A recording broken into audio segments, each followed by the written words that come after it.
Welcome to Sakshi classes. जय हिंद दोस्तों, मैं सौरभ पांडे, आपका अपना टीचर। जान लीजिए कि फिजिक्स और मैथ के लिए मैं अब पूरी प्रयास से आपके बीच आया हूँ। और जो भी क्लास 9 से लेकर 12th तक में फिजिक्स और मैथ के बारे में कुछ भी नहीं पढ़े हैं, वो आइए इस चैनल पर हम आपको पूरी तरह से आपकी मदद करेंगे। और एनसीईआरटी बेस्ड जितने भी क्वेश्चन हैं, हम उनका पूरा हल आपके अपने चैनल पर ही प्राप्त होगा। और अगर आपने अभी तक कुछ नहीं पढ़ा है, 2022 की परीक्षा से डर रहे हैं, तो जरूर देखिए इस चैनल को। आप हमारे चैनल को सब्सक्राइब मत कीजिए, लाइक भी मत कीजिए, लेकिन देखना पूरा वीडियो जरूर, क्योंकि यह आपके लिए बहुत ही महत्वपूर्ण टॉपिक होगा। तो आइए देखते हैं क्लास 10 के फिजिक्स के लिए।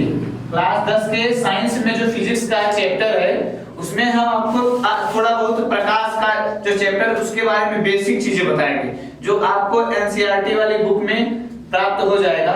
लेकिन आप उसमें समझ नहीं पाए, क्योंकि वह एक ही रीडिंग बना करके पूरा लिख दिया है। तो इसलिए हम आपको आज एक एक टॉपिक उसमें बताएंगे। पहला क्या है चैप्टर?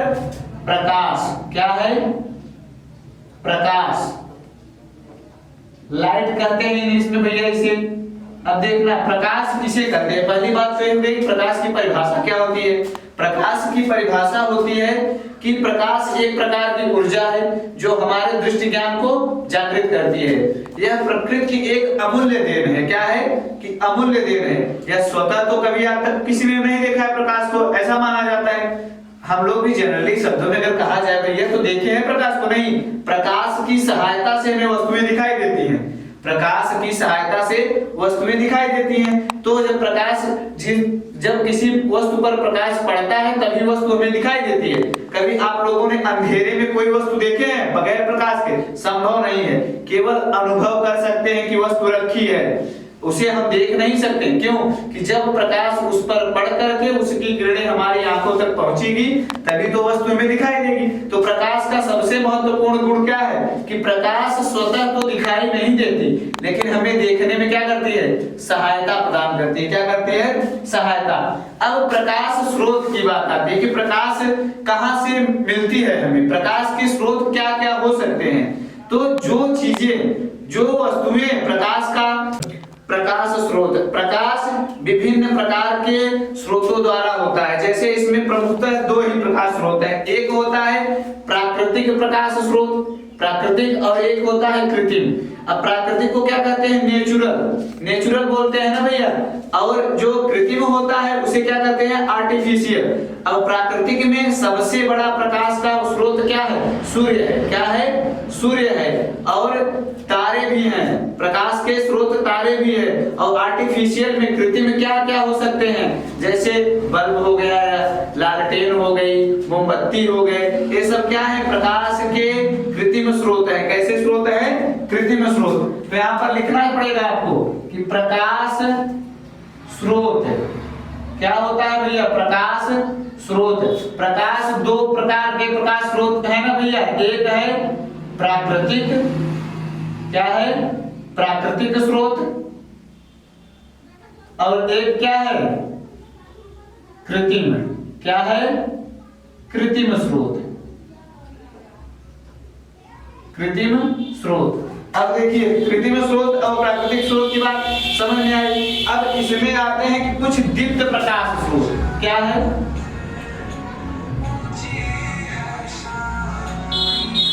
दीप्त प्रकाश स्रोत वे प्रकाश स्रोत जो भैया स्वतः प्रकाश का उत्सर्जन करते हैं। क्या करते हैं? स्वतः प्रकाश का उत्सर्जन करते हैं। जैसे सूर्य ना भैया, और विद्युत बल्ब।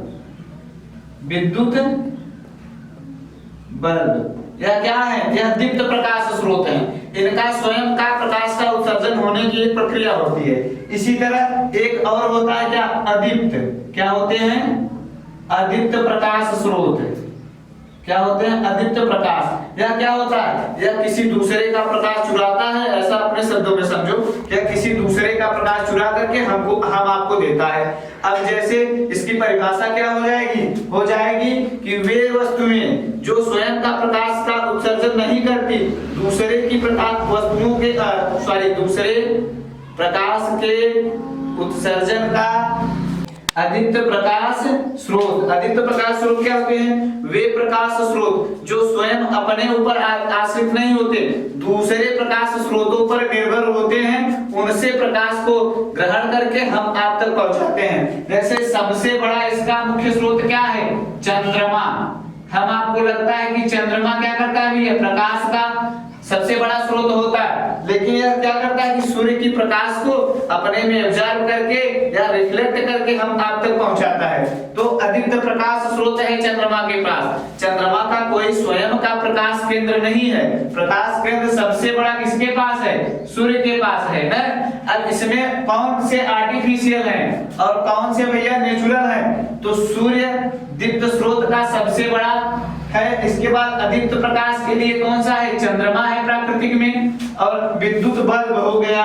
और क्या होते हैं? जैसे कोई एक रेडियम है, रेडियम भी स्वयं का प्रकाश नहीं रखता ना। रेडियम है बापू, कांच है। एक्शन। चंद्रमा हो गया। और क्या होते हैं? कांच। कांच कभी आपने अगर किसी का मिरर जो होता है इस पर आप अगर प्रकाश आपतित करोगे तो कहां जाता है प्रकाश? प्रकाश टकरा करके परावर्तित होने के बाद हम आप तक पहुंचता है। तो हम आपको अगर न बताया जाए कि यह प्रकाश कहां से आ रहा है, तो जो देखेगा उसको लगेगा उस शीशे से, उस कांच से प्रकाश निकल रहा है। तो उसके लिए, उस स्थान के लिए तो कांच ही प्रकाश दे रहा है, लेकिन होता नहीं। यह क्या है? अदीप्त प्रकाश स्रोत। अब बात आती है कि प्रकाश के कुछ गुण होंगे। क्या होंगे? प्रकाश के कुछ गुण होंगे। अब प्रकाश में कुछ प्रमुख गुण हैं। प्रकाश के प्रमुख गुण लिख रहे हैं। प्रकाश में गुण,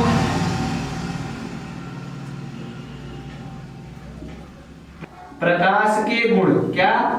प्रकाश के कुछ गुण होते हैं ना भैया। प्रकाश के गुण, प्रकाश के गुण कितने हैं? बहुत सारे हैं, लेकिन आपको 2 3 4 5 जितने याद हो सकते हैं आप उतने याद कर लो। जैसे पहला उसका गुण क्या है कि प्रकाश सीधी एवं सरल रेखा में गमन करता है। प्रकाश सीधी एवं सरल रेखा में गमन करता है। गमन करता है कहने का तात्पर्य क्या है कि प्रवेश करता है या चलता है, ट्रेवल करता है, ऐसा समझ लो। प्रकाश सीधी एवं सरल रेखा में चलता है। आप लोगों ने कभी प्रकाश को जब भी किसी एक टार्च ले लीजिए, अगर टार्च से आप प्रकाश को आपतित करते हैं किसी वस्तु को देखने के लिए, तो उसमें क्या होता है? प्रकाश जैसा उसका मार्ग होता है, एक सीधी रेखा बनती है। कभी टार्च ऐसे करके चली है नहीं, जब प्रकाश चलती है तो एक सीधी रेखा स्ट्रेट लाइन में चलती है। दूसरा गुण क्या होता है इसका? दूसरा गुण होता है कि प्रकाश संचरण के लिए माध्यम की आवश्यकता नहीं होती है। प्रकाश संचरण के लिए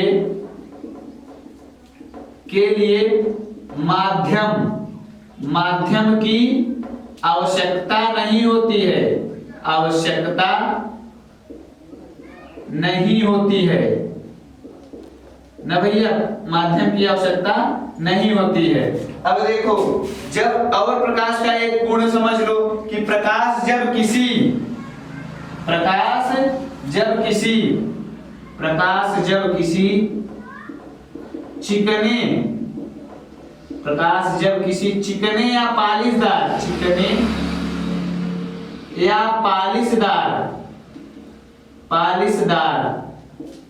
चिकने या पालिशदार सतह पर पड़ता है तो परावर्तित हो जाता है। क्या हो जाता है? परावर्तित हो जाता है। अब चौथा क्या पॉइंट है उसका कि दृश्य प्रकाश का मतलब कहने का कि जो प्रकाश हम आपको दिखाई देता है, जो प्रकाश हम आप देखते हैं, उसकी तरंगदैर्घ्य कितनी होती है? दृश्य प्रकाश की तरंगदैर्घ्य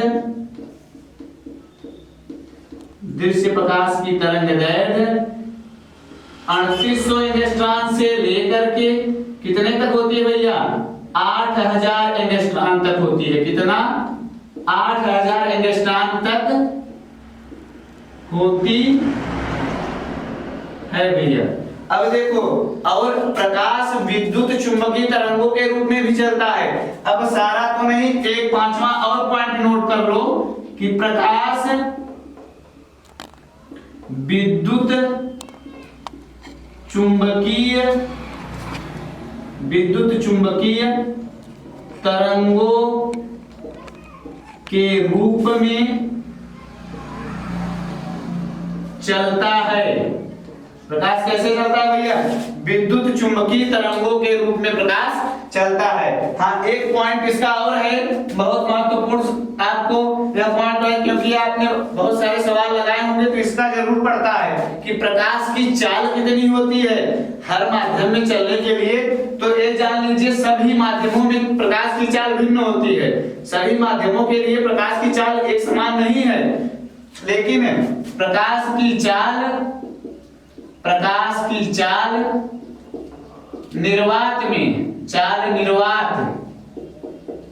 निर्वात में कितना होता है? 3 × 10⁸ मीटर प्रति सेकंड होती है। मीटर प्रति सेकंड होती है ना भैया प्रकाश की चाल निर्वात में। अच्छा, इसमें दो शब्द हमने प्रयोग किया है, एक आपका निर्वात और एक आपका इलेक्ट्रॉन। अब यह निर्वात क्या होती है? बेसिक से एकदम बता रहे हैं, निर्वात और इलेक्ट्रॉन क्या होते हैं? निर्वात और इलेक्ट्रॉन क्या होते हैं? निर्वात का मतलब होता है जहां हवा भी न हो, ऐसा माध्यम जहां पर हवा भी न उपलब्ध हो। यहाँ पर आप समझ लीजिए, जहां पर हवा और क्या भी न हो, हवा भी न हो। और इलेक्ट्रॉन क्या होती है भैया? इलेक्ट्रॉन मापन की एक बहुत ही छोटी इकाई होती है। क्या होती है? मापन की बहुत छोटी इकाई होती है। इसका कितना मेजरमेंट होता है? 10⁻−10 मीटर। कितना? 10⁻−10 मीटर। अब इन सब चीजों में अब चुंबकीय तरंगों के रूप में चलता है। प्रकाश सीधी एवं सरल रेखा में गमन करता है। प्रकाश संचरण के लिए माध्यम की आवश्यकता नहीं पड़ती है। प्रकाश जब किसी चिकने या पालीदार सतह पर पड़ता है परावर्तित हो जाता है। इसके बाद क्या? दृश्य प्रकाश की तरंगदैर्घ्य 3800 एंगस्ट्रॉम से लेकर के 8000 एंगस्ट्रॉम तक के बीच होती है। अब बात आती है कि प्रकाश के कुछ माध्यम हैं।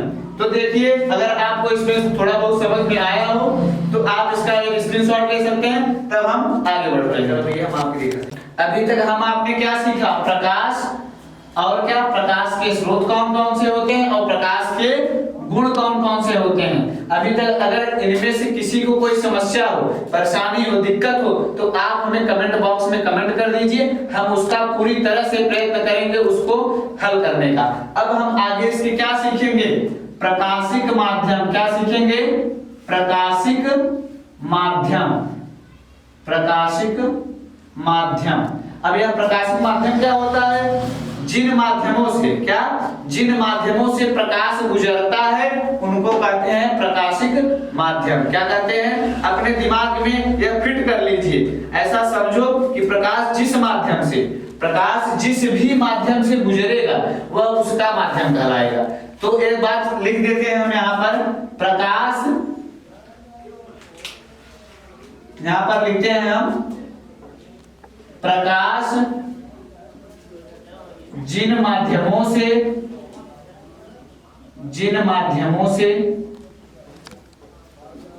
गुजरता है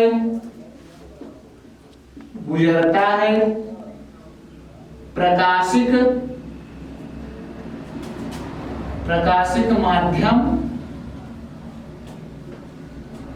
कहलाते हैं। क्या कहलाते हैं? प्रकाशिक माध्यम कहलाते हैं। अब देखो भैया, अब बात आती है प्रकाशिक माध्यम होते कितने हैं और कौन कौन से होते हैं। अब प्रायः प्रकाशिक माध्यम 3 प्रकार के हो सकते हैं। कैसे?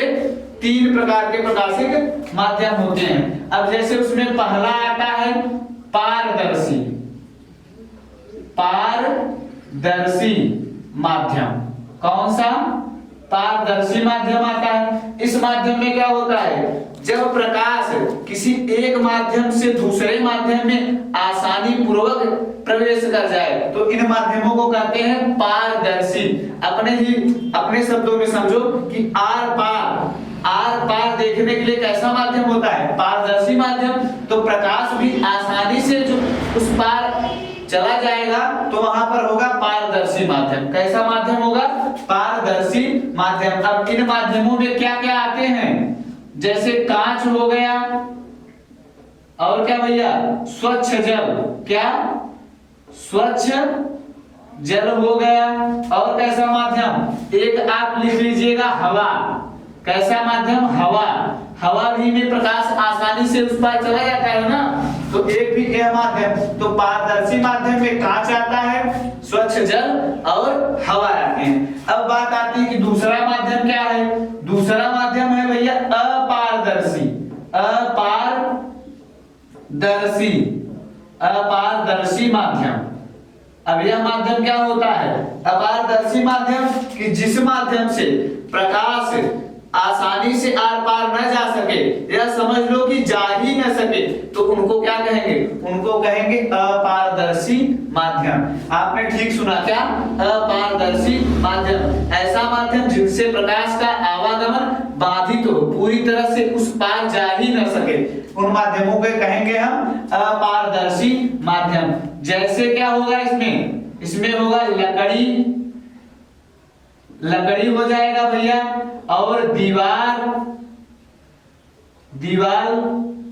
ना भैया, यह सब कैसे माध्यम है, यह ऐसे माध्यम है कि जिनसे प्रकाश आर पार जा ही नहीं सकता। अब बात आती है कि तीसरा माध्यम क्या है, तो तीसरा माध्यम है भैया क्या, तीसरा है पारभासक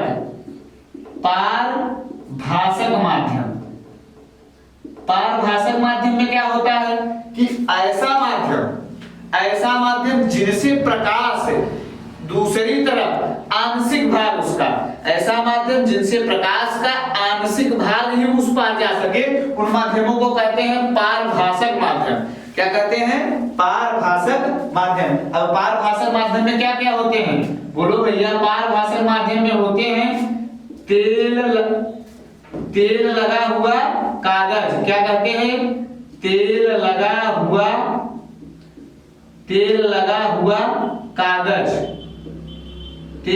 हुआ कागज। इसे बहुत सी किताबों में लिख देता है तेलिया कागज, तो यह मत समझ लेना किसी जात विशेष पर है ना, तेलिया कागज इसीलिए नहीं लिखते, इसलिए लिखना पड़ता है तेल लगा हुआ कागज। और एक क्या होता है, और एक होता है भैया उसमें दूषित जल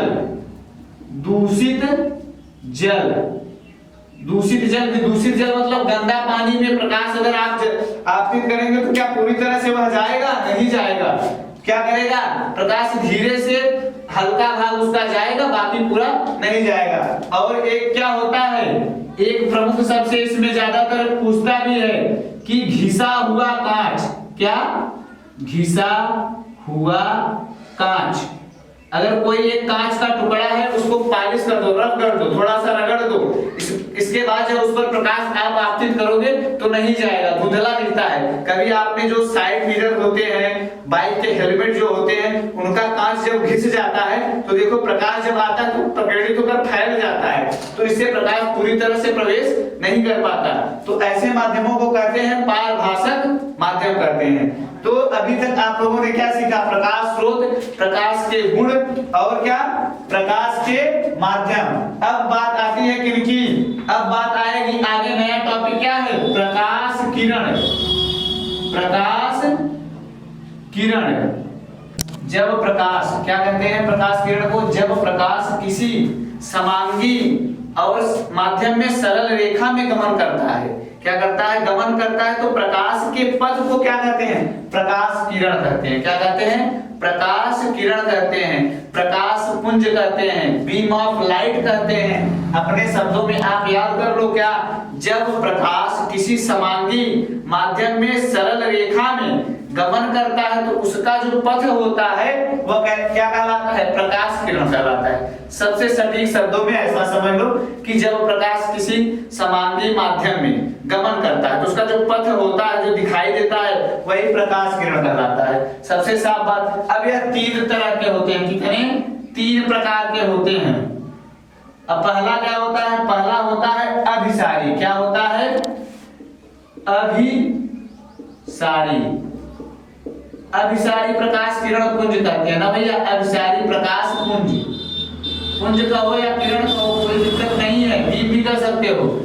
अभिसारी प्रकाश पुंज में क्या होता है कि जब प्रकाश की समस्त किरणें आकर एक ही बिंदु पर मिलती हैं, ऐसा समझ लो कोई ये बिंदु हो गया, छोटा सा है एकदम ना भैया, ऐसा कोई एक बिंदु है जहां पर आकर सभी प्रकाश की किरणें मिल रही हो।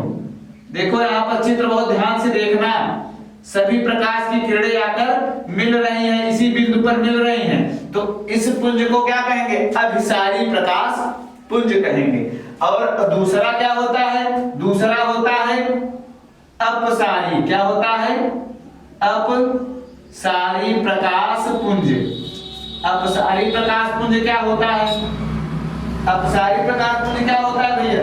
उसमें मान लेते हैं कि एक ही बिंदु है, अब वहां पर से प्रकाश की किरणें निकल रही है, एक ही बिंदु से क्या कर रही है प्रकाश की किरणें? ऐसा समझ लो, एक ही बिंदु से प्रकाश की समस्त किरणें जब निकलती हैं तो वहां पर अभिसारी प्रकाश पुंज कहलाता है। क्या कहलाता है? अभिसारी प्रकाश पुंज। इस वाले चित्र में अंतर है, बहुत ध्यान से देखना कि इसमें आकर के मिलती हैं। क्या करती हैं? आकर के मिलती हैं। और इसमें क्या करती है? एक ही बिंदु से निकलती हैं, एक ही बिंदु से निकल रही है प्रकाश की किरणें। और तीसरा क्या होता है? तीसरा होता है भैया सबसे महत्वपूर्ण समझ लो कि समांतर। क्या होता है? समांतर। समांतर प्रकाश पुंज। समांतर प्रकाश पुंज यह क्या होती है? जब प्रकाश की एक किरण के समांतर दूसरी प्रकाश की किरण चलती है तो वहां पर होता है समांतर प्रकाश पुंज। मान लो एक प्रकाश की किरण यहां से जा रही है तो दूसरे उसी के समांतर चल रही है, ऐसे समझ लो ना भैया। क्या है कि मान लो एक प्रकाश की किरण यहां से चल रही है, यहां जा रही है, तो उसी के समांतर दूसरी प्रकाश की किरण भी निकल रही है, तो ऐसे प्रकाश पुंजों को क्या कहते हैं? समांतर प्रकाश पुंज कहते हैं। ऐसा समझो आप कि जब एक प्रकाश की किरण के समांतर दूसरी प्रकाश किरण चलती है तो वहां पर जो पुंज बनता है उसे कहते हैं प्रकाश, समांतर प्रकाश पुंज। अब बात आती है कि प्रकाश का परावर्तन क्या है, जहां से सिलेबस स्टार्ट होता है आपका समतल पृष्ठों पर प्रकाश का परावर्तन। तो अब तक के हमारे जो भी हमने प्रयास किया आपको समझाने का, जहां भी ना समझ में आया हो आप हमें कमेंट बॉक्स में कमेंट कर दीजिएगा, हम उसका उत्तर आपको तुरंत देने का प्रयास करेंगे। और अभी तक अगर आपने हमारे चैनल को नहीं सब्सक्राइब किया है तो कोई बात नहीं, अब कर लीजिए, क्योंकि अगर अब आपको इसके आगे का चैप्टर क्या है? प्रकाश का परावर्तन। प्रकाश का परावर्तन। तो प्रकाश का परावर्तन है और प्रकाश का अपवर्तन, जो हम आपको अपने अगले वीडियो में दिखाएंगे और समझाने का प्रयास करेंगे। तो आप लोग इसको जितना ज्यादा से ज्यादा शेयर हो सके कर दीजिएगा। अगर इच्छा हो तो करना, नहीं करना हो तो मत करना, लेकिन देखना जरूर पूरा वीडियो। ये नहीं कि आधा स्किप कर देना, स्किप कर दो कि वो चित्र समझ में आएगा, बाकी कुछ समझ नहीं आएगा, कहां से आया ना भैया। तो आप लोग विशेष ध्यान देना। अब हमारी जब अगली क्लास होगी तब आपको हम बताएंगे प्रकाश का परावर्तन क्या होता है। अगर अभी तक आपने जो सब्सक्राइब करने के बाद बेल आइकन का सिंबल होता है उसको प्रेस नहीं किया तो कर दीजिए, क्योंकि जो वीडियो आएगी आपके टाइमलाइन टाइप में जो होता है यूट्यूब पर, वह जल्दी आएगा। तो आप इसको ध्यान में रखें और सब्सक्राइब जरूर कर देना। जय हिंद।